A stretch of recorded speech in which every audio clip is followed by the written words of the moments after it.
Hello everyone, welcome back to online study zone. आज हम इस वीडियो में लेकर आए हैं स्पीडी करंट अफेयर्स के मई 2022। अगर आपने इससे पहले के बाकी मंथ को वीडियो नहीं देखा है, जिसमें मैंने आपको जनवरी से लेकर के अप्रैल महीने तक के सभी करंट अफेयर्स को अच्छे तरीके से कवर करा दिया, जो आपको इंपॉर्टेंट है वो आपको याद रखना है, और उसका PDF आपको टेलीग्राम पर डाल दिया गया, तो आप चेकआउट कर सकते हैं। या फिर अगर आपने इस वीडियो को नहीं देखा है तो इस वीडियो की डिस्क्रिप्शन चेक कर लीजिए, सारी वीडियो की लिंक मैंने मेंशन कर रखा है। ठीक है, तो इस वीडियो में आज हम क्या देखने वाले हैं, मई 2022 को। तो एंड तक देखिए और सारे क्वेश्चंस को समझिए कि कौन से क्वेश्चंस को छोड़ना है, कौन से क्वेश्चंस को आपको पढ़ना है। तो चलिए शुरू करते हैं। देखिए, सबसे पहला प्रश्न ये कि 1 मई 2022 को किस भारतीय अभिनेत्री को 75वें कांस फिल्म फेस्टिवल की जूरी सदस्य के रूप में शामिल किया गया था? तो दीपिका पादुकोण यहाँ पे करेक्ट आंसर बन जाएगा। अगला प्रश्न बनता है कि राजस्थान में मियाँ का बड़ा रेलवे स्टेशन जो इसका नाम बदल करके क्या रखा गया? तो इसका नाम रखा गया है महेश नगर हाल्ट। चलिए, उसके बाद है अगला सवाल क्या बनता है। नेक्स्ट क्वेश्चन दिया गया कि किस देश के लैंडस्केप गार्डन, जिसको हम लोग कहते हैं सिटियो बुर्ले मार्क्स को यूनेस्को की विश्व धरोहर स्थल के रूप में दर्जा दिया गया? तो ये आपका हो जाएगा ब्राज़ील। ठीक है, ब्राज़ील। नेक्स्ट वन है कि जीन बैंक परियोजना की मंजूरी किसने दी है? जीन बैंक परियोजना की मंजूरी महाराष्ट्र ने दी है, तो ये याद रखना है। आगे देखते हैं। उसके बाद है अगला सवाल, 3 मई को कौन सा दिवस मनाया गया? यानी कि विश्व प्रेस स्वतंत्रता जो दिवस है, प्रेस स्वतंत्रता दिवस प्रत्येक वर्ष 3 मई को मनाया जाता है, तो इसे याद रहेगा 3 मई। नेक्स्ट वन है कि प्रधानमंत्री नरेंद्र मोदी के नए सलाहकार के रूप में कौन बने हैं? तो ये तरुण कपूर बने हैं प्रधानमंत्री मोदी के नए सलाहकार। दुनिया का पहला taxi flying airport Urban Air One vertiport कह सकते हैं, अर्बन एयर वन वर्टीपोर्ट कहाँ बनाया गया? तो ये इंग्लैंड में बनाया गया, इंग्लैंड में। उसके बाद देखिए नेक्स्ट क्वेश्चन यहाँ पे क्या कह रहा है, किस राज्य के मुख्यमंत्री मितान योजना शुरू की? यानी किस राज्य के मुख्यमंत्री ने मुख्यमंत्री मितान योजना को स्टार्ट किया? तो ये छत्तीसगढ़ करेक्ट होगा। उसके बाद नेक्स्ट क्वेश्चन कि संतोष ट्रॉफी 2022 का खिताब किसने जीता? तो संतोष ट्रॉफी फुटबॉल से संबंधित है और इसको जीता है केरला ने। किसे हरा करके? वेस्ट बंगाल को हरा करके, इसे याद रखिएगा। नेक्स्ट वन है कि मुख्यमंत्री नीतीश कुमार ने बिहार के किस जिले में देश के पहले इथेनॉल संयंत्र का उद्घाटन किया? इथेनॉल संयंत्र का उद्घाटन किया गया बिहार के पूर्णिया जिले में, राइट। नेक्स्ट वन है कि किस राज्य सरकार ने जीवहाला नामक विशेष ऋण जो कि योजना शुरू की है? जीवहाला, तो ये स्टार्ट किया महाराष्ट्र की सरकार ने। उसके बाद अगला प्रश्न है कि 6 मई 2022 को किस देश में दुनिया का पहला लंबा कांच का पुल यानी कि सफ़ेद ड्रैगन खोला गया? ये वियतनाम करेक्ट होगा, सफ़ेद ड्रैगन। ट्रेनों में तस्करी को रोकने के लिए ऑपरेशन आहट को किसने चलाया? तो ये RPF ने चलाया। उसके बाद है फ्लो केमिस्ट्री टेक्नोलॉजी हब कहाँ स्थापित किया गया? तो फ्लो केमिस्ट्री टेक्नोलॉजी हब को स्थापित किया गया हैदराबाद में। चलिए, उसके बाद है अगला सवाल, देखिए क्या है। नेक्स्ट वन है कि 7 मई को किसने अपना 62वां स्थापना दिवस मनाया? मई 1960 में इसकी स्थापना हुई थी, तो ये ध्यान रहेगा। किसने? ब्रो। ठीक है, ब्रो यहाँ पे करेक्ट आंसर होगा। बॉर्डर और रोड ऑर्गेनाइजेशन होता है। 7 मई 2022 को इसने अपना 62वां स्थापना दिवस मनाया। नेक्स्ट क्वेश्चन क्या बनता है? अगला प्रश्न है कि विश्व खाद्य पुरस्कार 2022 किसे सम्मानित किया गया? विश्व खाद्य पुरस्कार जो है प्रत्येक वर्ष दिया जाता है और इस वर्ष मिला है किसे? सिंथिया रोसेनवेज। ठीक है, सिंथिया रोसेनवेज जो कि अमेरिका से संबंध रखती हैं। विश्व रेड क्रॉस दिवस कब मनाया गया? विश्व रेड क्रॉस दिवस प्रत्येक वर्ष 8 मई को मनाया जाता है। अगला प्रश्न है कि नेथना बीमा योजना के तहत बीमा कवरेज को बढ़ाया है किसने? तेलंगाना ने। तो ये ध्यान रहेगा, नेथना बीमा योजना का संबंध किससे? तेलंगाना से। चलिए, इसके बाद अगला प्रश्न क्या है? नेक्स्ट वन दिया गया कि 9 मई 2022 को किसने 26वीं बार माउंट एवरेस्ट फतह कर अपना ही रिकॉर्ड तोड़ा है? तो कामी रीता शेरपा जो कि नेपाल से संबंध रखती हैं, तो इसको ध्यान रखिएगा। उसके बाद अगला सवाल है, 10 मई 2022 को 8000 मीटर से अधिक की 5 चोटियों पर चढ़ने वाली पहली महिला कौन बनी है? तो इनका नाम है प्रियंका मोहिते जो कि महाराष्ट्र से संबंध रखती हैं।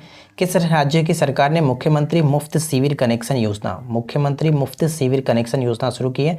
तो दिल्ली करेक्ट आंसर बन जाता है।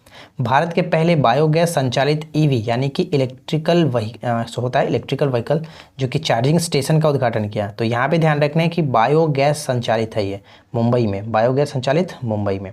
चलिए, उसके बाद अगला सवाल क्या है? नेक्स्ट वन है कि राष्ट्रीय प्रौद्योगिकी दिवस प्रत्येक वर्ष कब मनाते हैं? बहुत बार पूछा जाता है। राष्ट्रीय प्रौद्योगिकी दिवस प्रत्येक वर्ष हम ये 11 मई को मनाते हैं। पहले खादी उत्कृष्टता केंद्र का उद्घाटन कहाँ पर किया गया? पहले खादी उत्कृष्टता केंद्र का उद्घाटन किया गया? नई दिल्ली में। नई दिल्ली में।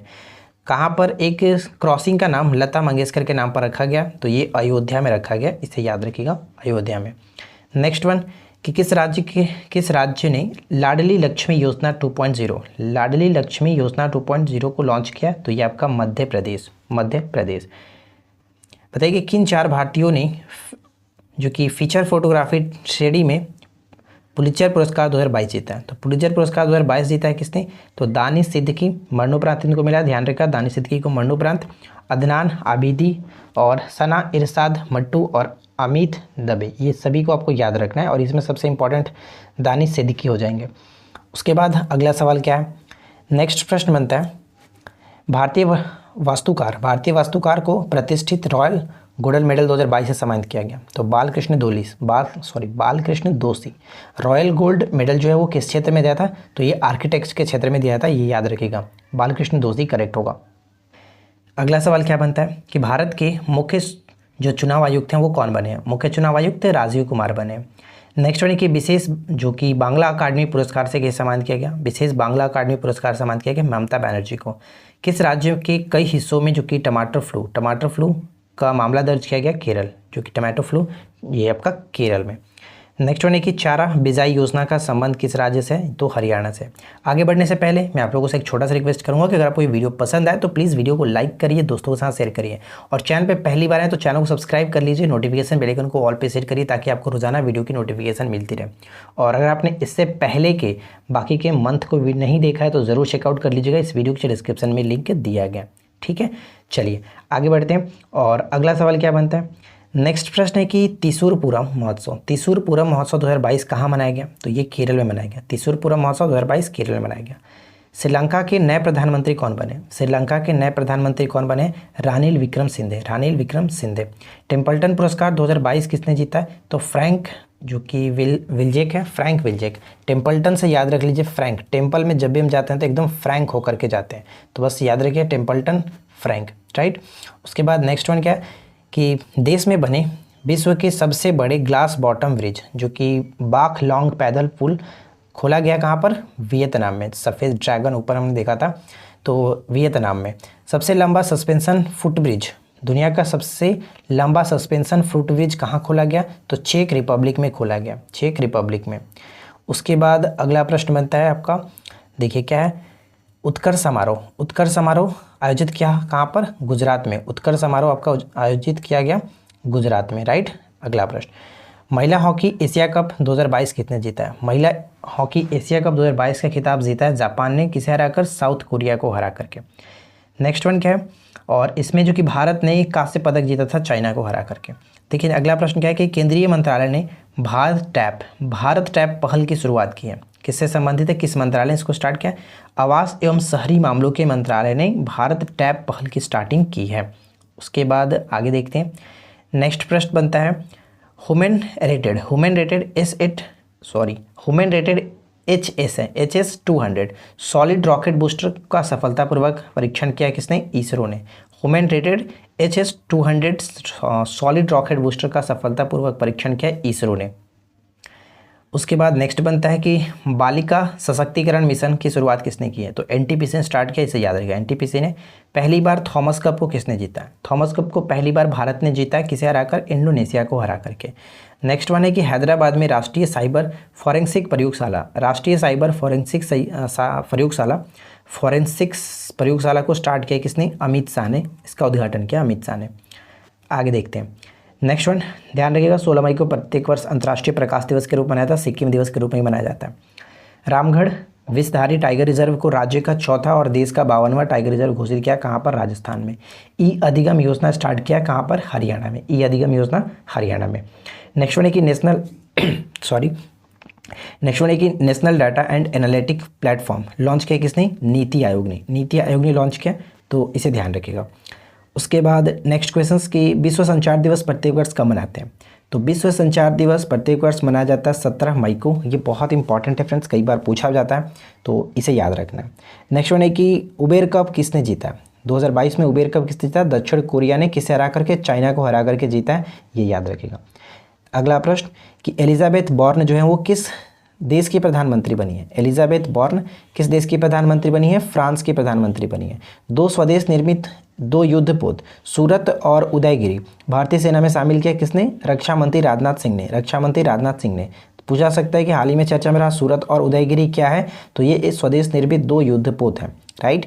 अगला सवाल क्या दिया गया है कि किस संस्था ने नैनोबोट्स बनाया? नैनोबोट्स बनाए IISc जो कि बेंगलुरु ने, IISc बेंगलुरु ने बनाया, तो याद रहेगा नैनोबोट्स। चलिए उसके बाद अगले सवाल की तरफ बढ़ते हैं। नेक्स्ट क्वेश्चन क्या है कि कहाँ से सुपोषित माँ अभियान, सुपोषित माँ अभियान का दूसरा चरण शुरुआत की गई? तो कोटा राजस्थान करेक्ट होगा। सुपोषित माँ अभियान बस याद रखना है आपको, राजस्थान। उसके बाद अगला प्रश्न है कि किस ब्रिटिश पर्वतरोही ने 16वीं बार माउंट एवरेस्ट फतह किया? 16वीं बार माउंट एवरेस्ट फतह किया केंटन कूल। केंटन कूल करेक्ट होगा। 75वां कांस फिल्म फेस्टिवल जो कि महोत्सव कहाँ शुरू हुआ है? तो फ्रांस में ही हुआ है। कांस हमेशा फ्रांस में ही होता है। उसके बाद है किसने डुअल मोड लोकोमोटिव नवदूत विकसित किया है? नवदूत को विकसित किया है पश्चिम मध्य रेलवे, और इसका मुख्यालय कहाँ पे? जबलपुर में। डुअल मोड लोकोमोटिव नवदूत को किसने विकसित किया है? तो पश्चिम मध्य रेलवे ने विकसित किया। कैबिनेट ने जैव ईंधन नीति में संशोधन कर इथेनॉल सम्मिश्रण लक्ष्य को कब तक के लिए बढ़ा दिया है? कब तक के लिए बढ़ाया? देखिए पहले मैं आपको बता दूं कि ये जो लक्ष्य था 2030 तक के लिए था, अब इसको 25 से 26 कर दिया गया, 25 से 26। और वर्तमान में अगर हम बात करें तो कितना है पेट्रोल में इथेनॉल मिश्रण करने की जो अभी चल रहा है 9.99% तक पहुँच चुका है। भारत 9.99% तक पहुँच चुका है। उसके बाद अगला सवाल है कि तमिलनाडु के किस झील को राज्य का 17वां पक्षी अभ्यारण्य घोषित किया गया? 17वां पक्षी अभ्यारण्य घोषित किया गया तो नजरायण झील। डायरेक्ट भी घुमा करके पूछा जा सकता है कि हाल ही में चर्चा में रहा नजरायण झील का संबंध किस राज्य से है? तो तमिलनाडु से। क्यों? तो क्योंकि ये राज्य का 17वां पक्षी अभ्यारण्य घोषित किया गया नजरायण झील। उसके बाद है ब्रिक्स विदेश मंत्रियों की बैठक की मेज़बानी किस देश ने की है? तो ये चाइना ने की है। जल्दी से कमेंट करके बताइए कि एससीओ समिट 2022 कहाँ होने वाला है? एससीओ समिट 2022 जो है वो कहाँ होने वाला है? अभी मैंने कल आपको बताया था। चलिए उसके बाद है पहला सरकारी OTT मंच किस राज्य ने शुरू किया? अपना पहला सरकारी OTT मंच को शुरू किया केरल ने।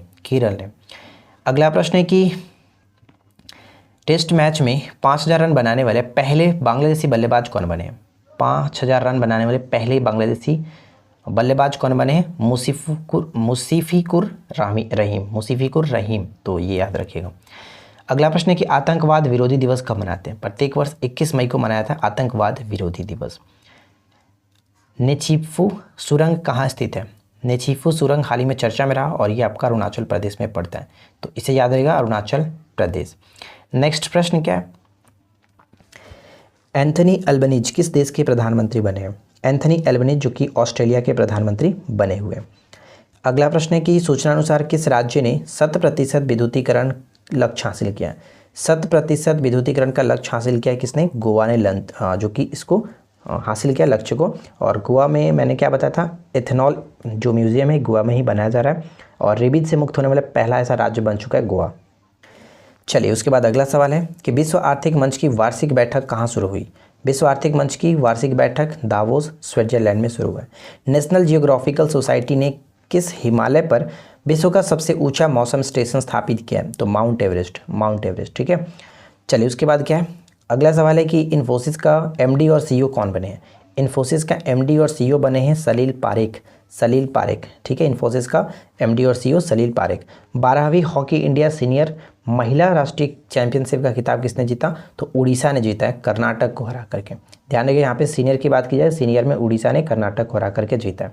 2022 में दूसरी बार विश्व चैंपियंस जो कि मैग्नस कार्लसन को हराया, तो मैग्नस कार्लसन को फिर से हराया 2022 में दूसरी बार R प्रज्ञानंदन। और ये कहाँ से है मैग्नस कार्लसन? तो ये न्यूयॉर्क से संबंध रखते हैं, न्यूयॉर्क से। ठीक है। उसके बाद नेक्स्ट वन है कि स्वास्थ्य सेवा क्षेत्र में ड्रोन लॉन्च करने वाला पहला राज्य कौन बना है? उत्तराखंड। स्वास्थ्य सेवा क्षेत्र में ड्रोन लॉन्च करने वाला पहला राज्य बना है आपका उत्तराखंड। हॉकी इंडिया सब जूनियर महिला राष्ट्रीय खिताब किसने जीता? हरियाणा ने। ऊपर में सीनियर देखे थे, सीनियर उड़ीसा जो कि कर्नाटक हरा कर जीता था, और यहाँ पे जूनियर में हरियाणा ने जीता है। नेक्स्ट वन है कि भारतीय रेलवे और किस IIT ने भारत का पहला स्वदेशी हाइपरलूप विकसित करने की साझेदारी की है? पहला स्वदेशी हाइपरलूप विकसित करने की जो कि साझेदारी की है, तो IIT मद्रास यहाँ पे राइट आंसर बन जाएगा, IIT मद्रास। दिल्ली के उपराज्यपाल कौन बने हैं? दिल्ली के उपराज्यपाल बने हैं विनय कुमार सक्सेना। उसके बाद अगला सवाल है कि विश्व स्वास्थ्य सभा के 75वें सत्र को संबोधित जो कि किसने किया, संबोधित किया किसने, केंद्रीय स्वास्थ्य मंत्री मनसुख मंडाविया 75वें सत्र को संबोधित किया। संभव पोर्टल को किसने लॉन्च किया, संभव पोर्टल हाल ही में उत्तर प्रदेश की गवर्नमेंट के द्वारा लॉन्च किया गया, तो ये याद रखना है। चलिए उसके बाद नेक्स्ट वन है क्या कि विश्व थायराइड दिवस कब मनाते हैं, तो विश्व थायराइड दिवस मनाया जाता है प्रत्येक वर्ष 25 मई को विश्व थायराइड दिवस मनाया जाता है। आगे देखते हैं। चलिए अगला प्रश्न है कि सिरोही लिली महोत्सव जो कि इसका चौथा संस्करण मनाया गया, सिरोही लिली महोत्सव मणिपुर में मनाया जाता है। सिरोही लिली महोत्सव मणिपुर में। WHO के प्रमुख कौन बने हैं, WHO के प्रमुख यानी कि वर्ल्ड हेल्थ ऑर्गेनाइजेशन के जो प्रमुख हैं वो टेड्रोस गैब्रियेसस, ये इतना याद रखिए। अगला प्रश्न है कि भारत और किस देश की नौसेना के बीच बोंगो सागर का तीसरा संस्करण हुआ, बांग्लादेश। बोंगो सागर तीसरा संस्करण जो कि बांग्लादेश, और एक होता है संप्रीति भी बांग्लादेश के साथ ही होता है। किस राज्य सरकार ने एकीकृत कृषि विकास योजना, तमिलनाडु ने, ठीक है, तमिलनाडु ने। देखिए एक चीज़ आगे बढ़ने से पहले आपको बताता हूँ, ये आपका मई आज कंप्लीट हो जाएगा, ठीक है, मई 2022 हमारा कंप्लीट हो गया। उसके बाद आपका 3 मंथ और 3 से 4 मंथ बचा हुआ है, तो वो भी हम कंप्लीट करने के बाद 4 दिन में कंप्लीट हो जाएगा। उसके बाद हम आपको अपना जो हैंडराइटिंग नोट्स वाला नेशनल और इंटरनेशनल करंट अफेयर्स है वो मैं आपको कराऊंगा, ठीक है। जिस तरह से आपने बिहार करंट अफेयर्स देखा उसी तरह से हम लोग आगे कंटिन्यू करेंगे, राइट। तो इसी तरह से आप हमारे साथ बने रहिए और अच्छी तरीके से अपना करंट अफेयर्स का प्रिपरेशन करते रहिए। अगला प्रश्न क्या है कि 26 मई 2022 को अपना जैव विविधता रजिस्टर पाने वाला पहला मेट्रो शहर कौन सा बन गया, तो ये आपका कोलकाता होगा। देखिए इसको डायरेक्ट आपसे पूछा जा सकता है कि PBR पाने वाला पहला मेट्रो शहर कौन सा बन गया। PBR का मतलब पब्लिक बायोडाइवर्सिटी रजिस्टर, ठीक है, पब्लिक बायोडाइवर्सिटी रजिस्टर, ये पूछा जा सकता है। अगला प्रश्न है कि भारतीय सेना की पहली महिला लड़ाकू एविएटर कौन बनी है, तो अभिलाषा बराक। भारतीय सेना की पहली महिला लड़ाकू एविएटर कौन बनी है, तो अभिलाषा बराक। परम पोरुल नामक सुपर कंप्यूटर का उद्घाटन कहाँ किया गया, तो परम पोरुल का संबंध ध्यान रहेगा NIT तिरुचिपल्ली से, और इससे पहले हमने देखा था परम प्रवेगा जो कि IISc बेंगलुरु में। नेक्स्ट वन है कि सर्वोच्च ब्रिटिश सम्मान से सम्मानित किया गया किसे, तो किशोर जयरामन को सर्वोच्च ब्रिटिश सम्मान से सम्मानित किया गया। अगला सवाल है कि परम योद्धा स्थल कहाँ स्थित है, हाल ही में चर्चा में रहा परम योद्धा स्थल कहाँ स्थित है, तो ये आपका नई दिल्ली में पड़ता है। फ्रेंच रिवेरा फिल्म फेस्टिवल में किसे एक्सीलेंस इन सिनेमा पुरस्कार से सम्मानित किया गया, तो नवाजुद्दीन सिद्दीकी को फ्रेंच रिवेरा फिल्म फेस्टिवल ने सम्मानित किया गया, नवाजुद्दीन सिद्दीकी। उसके बाद अगला सवाल है कि अंतर्राष्ट्रीय बुकर पुरस्कार जीतने वाली पहली भारतीय महिला कौन बनी है, तो अंतर्राष्ट्रीय बुकर पुरस्कार जीती हैं गीतांजलि श्री, इनकी अपनी जो पुस्तक है टॉम्ब ऑफ सैंड के लिए, ठीक है, टॉम्ब ऑफ सैंड के लिए। इसके बाद नेक्स्ट वन है कि भारत के सबसे बड़े भारत ड्रोन महोत्सव 2022 आयोजन कहाँ किया गया, भारत के सबसे बड़े भारत ड्रोन महोत्सव का आयोजन किया गया नई दिल्ली के प्रगति मैदान में। लद्दाख के टुकटुक सेक्टर में किस नदी में जो कि वाहन गिरने से 7 जवान शहीद हो गए थे, तो ये आपका श्योक नदी होगा। श्वेक नदी किसकी, जो कि सहायक नदी है, सिंधु की सहायक नदी है। उसके बाद है कि भारत के पहले लेवेंडर महोत्सव का उद्घाटन जम्मू कश्मीर में किसने किया, तो पहला चीज़ तो ध्यान रखना है कि लेवेंडर महोत्सव जम्मू कश्मीर में मनाया जाता है और इसका उद्घाटन केंद्रीय मंत्री डॉक्टर जितेंद्र सिंह ने किया था। बिना ऑक्सीजन सपोर्ट के माउंट एवरेस्ट फतह करने वाली पहली महिला कौन बनी है, तो पियाली बसाक, यहाँ पे करेक्ट होगा पियाली बसाक। क्या ध्यान रखना है, बिना ऑक्सीजन सपोर्ट के वो माउंट एवरेस्ट को फतह किया, तो पियाली बसाक याद रखना। नेक्स्ट वन है कि नैनो यूरिया संयंत्र का उद्घाटन किया गया। नैनो यूरिया संयंत्र का उद्घाटन कहाँ पर किया गया, तो गुजरात के गांधीनगर के इफ्को कलोल में किया गया नैनो यूरिया संयंत्र का उद्घाटन। आगे बढ़ते हैं। अगला सवाल है कि 17वां मुंबई अंतर्राष्ट्रीय फिल्म महोत्सव फोकस देश कौन सा चुना गया, फोकस कंट्री के रूप में बांग्लादेश को चुना गया मुंबई अंतर्राष्ट्रीय फिल्म महोत्सव में। ग्लोबल ऑर्गेनिक एक्सपो 2022 कहाँ शुरू हुआ, तो ये नई दिल्ली में शुरू हुआ है। उसके बाद है कि शिक्षा के क्षेत्र में स्कॉच अवार्ड किसने जीता है, शिक्षा के क्षेत्र में स्कॉच अवार्ड जीता है हाल ही में पश्चिम बंगाल ने। और उसके बाद यहाँ पे कुछ क्वेश्चंस और हैं, देख लीजिए। लास्ट क्वेश्चन है कि भारत के पहले औद्योगिक बायोटेक पार्क उद्घाटन क्या किया, भारत के पहले औद्योगिक बायोटेक पार्क का उद्घाटन कहाँ पर किया गया, जम्मू कश्मीर के कठुआ में, ठीक है। अगला प्रश्न है कि doctor V Shantaram life time achievement award doctor V Shantaram life time achievement award किसे मिला गया? तो संजीत नार्वेकर को मिला, संजीत नार्वेकर को। तो देखिए फ्रेंड्स, फाइनली यहाँ पे हम लोगों का कंप्लीट हुआ ये आपका मई 2022 स्पीडी बुक से हमने कंप्लीट किया। और आशा करते हैं कि आप लोगों को ये वीडियो पसंद आएगा, क्योंकि इसमें हमने वही क्वेश्चंस रखा है जो कि आपको एग्जाम्स के लिए प्रिपरेशन करना है, एग्जाम्स के लिए याद रखना है। बाकी आपको रट करके जो भी याद रखना है उसको रखिए, उससे कोई दिक्कत नहीं होने वाला है। लेकिन एग्जाम्स में क्वेश्चन पूछेगा तो जितना आपको टिक आउट किया गया, जितना हाईलाइट किया गया, वही आपको एग्जाम्स में देखने को मिलेगा। तो सबसे पहले आपको करना है कि इन सभी प्रश्नों को अच्छे से याद रखना है। उसके बाद आपको जो मर्जी करे वो पढ़ते रहिए, आपकी मर्जी है, ठीक है। और इसका पीडीएफ, यानी ये जो पीडीएफ आपका है कलरफुल पीडीएफ, ये आपको टेलीग्राम पर डाल दिया जाता है। तो आप वहाँ से डाउनलोड करके प्रिंट आउट कराना चाहते हो प्रिंट आउट करा सकते हैं, या फिर ऐसे भी आप पढ़ सकते हैं, राइट। तो फ्रेंड्स, आज की इस वीडियो में इतना ही। अगर आपको ये वीडियो पसंद आया हो तो वीडियो को ज़्यादा से ज़्यादा लाइक करिए, दोस्तों के साथ शेयर करिए, और चैनल पर पहली बार आए तो चैनल को सब्सक्राइब करके नोटिफिकेशन बेल आइकन को ऑल पे सेट कर लीजिए, ताकि रोजाना आपको इस तरह की न्यू वीडियोज़ की नोटिफिकेशन मिलती रहे। हम मिलते हैं आपके साथ अगले वीडियो में। Thanks for watching, keep learning, have a good day.